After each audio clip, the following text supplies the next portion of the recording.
কাউকে তো একটা গল্প লিখতে হবে, যদি ভালো গল্প হয়, যেমন সাকিবের যদি মনে হয় কিনা সেই গল্প তার চরিত্রটা তাকে ভালো লাগছে, এবার যদি আমার চরিত্রটা যদি আমার ভালো লাগে তো ওয়াই নট। তার মানে শাকিব খানের সাথে দেবের সিনেমা করার ইচ্ছা রয়েছে এবং আমি শিওর দেব এবং শাকিব খান যদি একই সিনেমাতে অভিনয় করে তাহলে সেই সিনেমা 300 কোটি টাকা ব্যবসা করবে।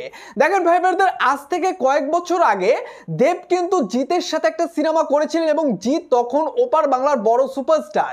দেব তখন তিনি নতুন এসেছিলেন সিনেমা ইন্ডাস্ট্রিতে, তখন কিন্তু দেব বুঝেছিলেন যে জিতের সাথে তিনি সিনেমা করলে তার হাইপটা আরো বেড়ে যাবে, সেই সিনেমা সুপার ডুপার হিট হবে এবং দেবও সেখান থেকে অনেকটা উপরে উঠে যাবে এবং সেটাই কিন্তু হয়েছে। কিন্তু এটা বুঝেই দেব এখন শাকিব খানের সাথে সিনেমা করার ইচ্ছা প্রকাশ করলেন। দেখেন শাকিব খানকে আমি মনে করি দুই বাংলার বড় সুপারস্টার, কারণ শাকিব খান বাংলাদেশেও যেমন জনপ্রিয় ওপার বাংলায় কিন্তু তেমনই জনপ্রিয়। তো সেটা বুঝেই দেব এখন শাকিব খানের সাথে সিনেমা করার ইচ্ছা প্রকাশ করেছেন, কারণ শাকিব খানের সাথে দেব যদি সিনেমা করতে চায়, কারণ দেবও এখন ওপার বাংলার সুপারস্টার এবং শাকিব খান তো দুই বাংলার সুপারস্টার রয়েছেই।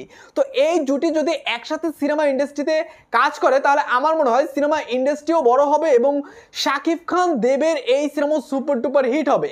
দেখেন দেব কিন্তু বুঝে শুনেই শাকিব খানের সাথে সিনেমাটা করতে চেয়েছে এবং যে কোনো শিল্পী শাকিব খানের সাথে কাজ করতে চাইবে, সেটা হিরোইনে হোক বা হিরোই হোক। শাকিব খানকে কিন্তু ওপার বাংলার জিতও পছন্দ করে এবং তাকেও একটা ইন্টারভিউতে প্রশ্ন করা হয়েছিল যে আপনি যদি শাকিব খানের সাথে কাজের অফার পান তাহলে কি আপনি সিনেমাটা করবেন।